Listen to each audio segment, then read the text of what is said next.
네, 여러분 우리 이제 무형자산 문제풀이 할 건데요. 우리 진짜로 문제가 계산 문제가 없고요. 말 문제밖에 없어요. 항상 이런 식으로 출제가 됐거든요. 자, 일단 개념 완성 문제 보시면 우리 고객 관계를 잘 유지하고 확보하기 위해 고객 정보, 시장 점유율, 고객 고정 고객, 고객 충성도는 무형자산에 포함되다 나와 있는데 고객 들어간 건요. 비계약적 고객 관계를 빼고는 절대로 자산이 될 수 없어요. 틀렸고요. 비계약적 고객 관계는 뭐냐면요.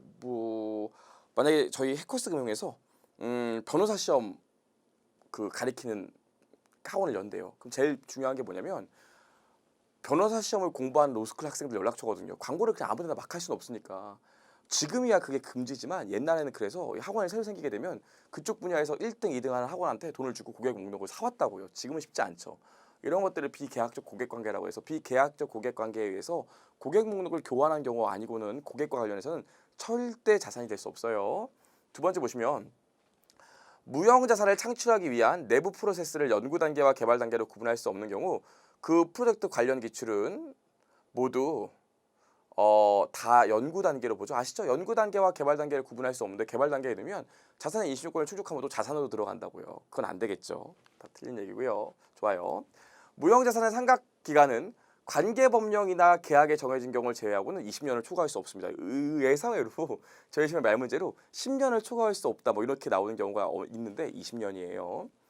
네 번째, 무형자산의 상각 기간은 독점적, 배타적인 권리를 부여하고 있는 관계법령이나 계약에 정해진 경우를 제외하고는 20년을 초과할 수 없다. 똑같은 얘기가 계속 나와 있죠. 맞는 소리고요.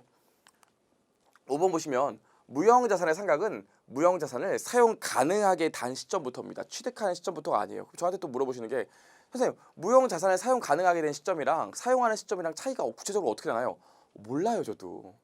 실제로 기준서가 최대한 포괄적으로 서술되어 있기 때문에 그런 거지 무형자산을 사용 가능하게 되는 시점과 사용하게 되는 시점을 어떻게 구분합니까? 하지만 저희 기준서 상으로는 사용하는 시점이 아니라 사용 가능하게 되는 시점이에요. 6번 보시면 자산이 분리 가능하거나 계약상 권리가 있고 그 권리가 법적으로부터 발생한 경우 식별 가능한 것으로 본다고 그랬는데 뭐가 틀렸죠 여러분? 계약적 법적 권리가 있으면 식별 가능하고요. 분리 가능해도 식별 가능해요. 그래서 계약적 법적 권리가 있던지 분리 가능성, 매각, 임대, 라이센스 교환이 가능하면 식별 가능한 거지 요거 두 개가 동시에 일어나는 건 안 따져본다고 그랬잖아요. 그렇죠? 6번도 틀렸고요. 이제 1번 보시면 일단 영업권 무형자산이고요. 개발비 우리 봤죠? 무형자산이고요. 임차 권리금도 무형자산입니다. 영감매수 차익은 나중에 결합회계에 가서 배울 거예요. 얘는 자산이 아니라 별도의 수익 처리합니다. 저작권 자산이고요. 개발비는 개발비는 자산 처리하지만 경상개발비는 비용 처리한다고 그랬잖아요. 그래서 틀렸고요. 2번 보시면 또 무형자산에 해당하지 않는 것은 물어봤는데 우리 무형자산에 해당하지 않는 거 뭐 있습니까? 딱 보이죠? 5번이죠. 고객관계는 절대 무형자산이 될 수 없다고 그랬잖아요. 여기까지 보시면 되고요. 넘겨보시면 3번에 무형자산 상각이 나와 있는데 요 정도만 저희 시험에 말문제로 나왔어요. 보시면 되는데 1번 옳지 않은 것을 물어봤는데 무형자산을 창출하기 위한 내부 프로세스를 연구 단계와 개발 단계로 구분할 수 없는 경우 그 프로젝트 관련 지출은 모두 연구 단계에서 발생한 걸로 본다. 맞죠? 2번 무형자산으로 정의되기 위한 조건은 분리 가능성에 대한 통제, 미래 경제적 효익의 존재이다. 다시 무형자산으로 정의되기 위한 조건은 분리 가능성에 대한 통제, 미래 경제적 효익이다 나와 있는데 분리 가능성이 아니라 식별 가능성이죠. 알아볼 수 있는 식별 가능성 안에 계약적 법적 권리 또는 분리 가능성을 나누는 거지. 식별 가능성이에요. 틀렸고요. 그래서 2번이 정답이고요. 3번 무형자산의 상각기간은 20년을 초과할 수 없다. 나왔죠? 4번 무형자산에서 손상이 발생하면 손상차손을 인식할 수 있다. 추가로 좀 써놓을까요? 무형자산은 손상도 인식할 수 있고 손상차손도 인식할 수 있어요. 다만 영업권의 경우에는 손상은 인식할 수 있지만 손상차손 환입은 영업권은 인식할 수 없다고 그랬던 거 기억하시죠? 같이 기억을 하시고 5번 일반 기업 회계 기준을 적용하면 비상장 기업이 보유하는 영업권은 20년 이내에 상각하고 정액법으로 상각한다. 예, 맞습니다. 영업권은요 눈에 보이지 않는 데다가 무형자산 치고는 되게 개별적으로 식별이 불가능한 자산이 영업권이거든요. 나중에 결합회계가 살 거예요. 그래서 얘는 특별히 정액법만 가능하고요. 20년을 절대로 초과할 수 없습니다. 여기까지 봤고요. 2번 볼게요. 무형자산에 대한 설명을 옳지 않은 것을 물어봤네요. 1번 시장, 고정고객, 고객 충성제도 절대로 자산이 될 수 없고요. 2번 무형자산에 대한 인식 시점 이후에 취득 원가 무용이나 재평가 무용 중 하나를 선택할 수 있다 나와 있는데 이게 조금 애매해요. 이게 여러분 저희 일반 기업 회계 기준서를 보면 무형자산은 재평가를 할 수 없다고 또 그 금융연수원 교재를 보면 나와 있거든요. 그래서 요거 좀 수정해 주셔야 될 것 같은데 무형자산의 경우에는 재평가 무형을 선택할 수 없어요. 무형자산은 원가 무형만 가능합니다. 좀 수정해 주시고요. 수정해 주세요, 여러분. 3번 영업권을 포함한 모든 무형자산에 대해 손상이 발생하면 발생연도 즉시 손실을 인식하고 회수 가능액이 회복되어 장부금액을 초과하는 경우에 손상되기 전 장부금액의 상각 후 잔액을 한도로 하여 그 초과액의 손상차손 환입으로 회계 처리한다. 와, 말이 엄청 긴데 영업권은 환입 인식한다고요? 못한다고요? 못해요. 일반적인 무형자산은 환입을 인식할 수 있지만 영업권은 절대 환입을 인식할 수 없습니다. 좀 써놓을까요? 영업권은 20년 이내에서 정액법으로 상각할 수 있고요. 손상은 가능하지만 손상차손 환입은 불가하다. 아예 그냥 좀 써놓을게요. 좋아요. 여기까지 봤고요. 4번 내부적으로 창출한 영업권은 일정 요건을 충족하더라도 절대 무형자산이 될 수 없습니다. 왜?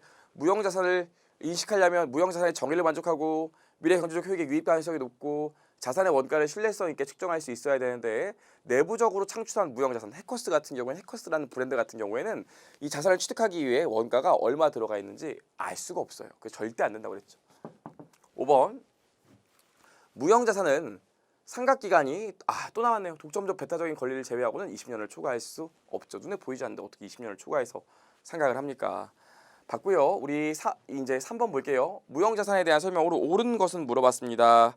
보시면 1번 무형자산의 합리적인 상각 방법을 정할 수 없는 경우에 정률법이 아니라 정액법만 사용이 가능하죠. 오답 유형으로 유형자산은 합리적인 상각 방법을 정할 수 없는 경우에도 모든 방법을 다 쓸 수 있어요.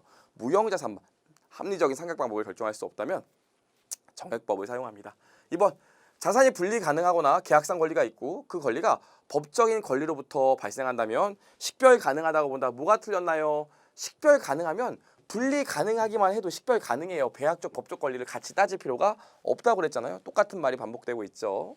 3번 무형자산의 상각 방법은 정액법, 체감잔액법, 생산량 비례법이 있다 나와 있어요. 제가 이거 진짜 하고 싶은 얘기인데 이게 진짜 웃긴 건데 저희 시험이 금융연수원이 주관사잖아요. 그럼 금융연수원 교재에 있는 걸 시험에 낸다고요. 저희 해답 보시면 뭐라고 나와 있어요? 무형자산의 상각 방법에는 전액법, 체감잔액법, 연수합계법, 생산량 비례법이 있다 이렇게 나와 있죠. 연수합계법이 체감잔액법 안에 들어가요. 잘못됐다고요. 그래서 제가 해답에 쓴 게 오히려 잘못된 말이고요. 이게 맞는 말이에요. 그래서 옛날에는 이거 많이 물어보셨는데 금융연수원 교재에 체감잔액법이랑 연수합계법을 분리해놨어요. 그래서 실제로 이게 한번 출제가 됐었거든요. 그래서 여러분 저희 시험에 또 이렇게 나오면 틀린 얘기고요. 연수합계법을 별도로 얘기를 해주셔야 됩니다. 고쳐야 되는데 제가 뭐 금융연수원에 아는 분들이 없어서 틀렸어요. 이게 틀린 얘기예요.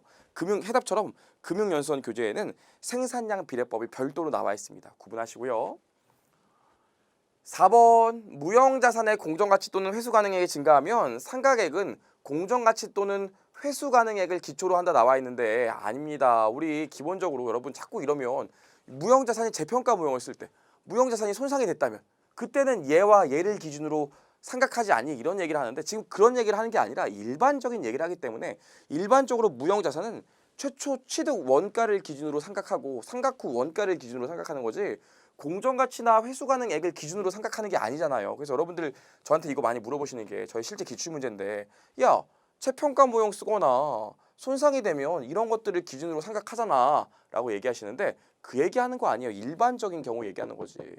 일반적인 경우에는 그냥 최초 취득 원가나 상각 후 원가를 기준으로 하기 때문에 요거 자체가 틀린 말이 됩니다. 5번 보시면 무형자산의 상각은 사용 가능한 시점부터 생각한다. 이게 맞죠? 언제나 사용 가능한 시점부터예요. 취득하거나 사용한 시점부터가 아닙니다.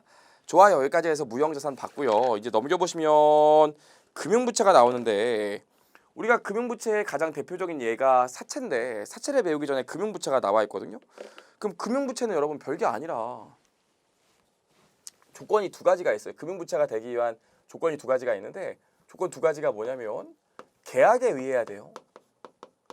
계약을 안 했으면 금융부채가 될 수 없어요.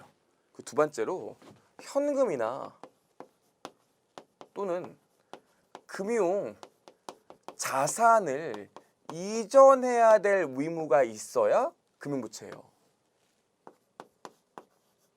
그래서 가장 대표적인 예로 우리가 정부에게 납부하는 세금을 법인세라고 그러거든요.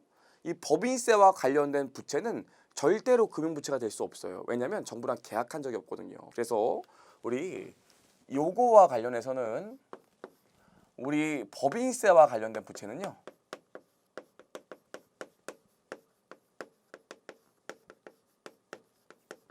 법인세와 관련된 부채는 절대로 금융부채가 될 수 없어요. 계약을 안 했기 때문에. 그 다음에 현금이나 금융자산 등을 이전해줘야지 금융부채가 됩니다. 그럼 우리 한번 물어볼게요. 선수금이나 선수수익이요. 금융부채가 될 수 있을까요? 없을까요? 선수금이나 선수수익은 지금 내가 돈을 미리 받았고 재화나 용역을 제공할 의무가 있는 게 선수금이나 선수수익이기 때문에 걔네들은 절대로 금융부채가 될 수 없다고요. 그래서 선수금이나 선수수익처럼 돈을 지금 받고 재화나 용역을 나중에 제공하는 이 아이들 같은 경우에는 절대로 금융부채가 될 수 없습니다.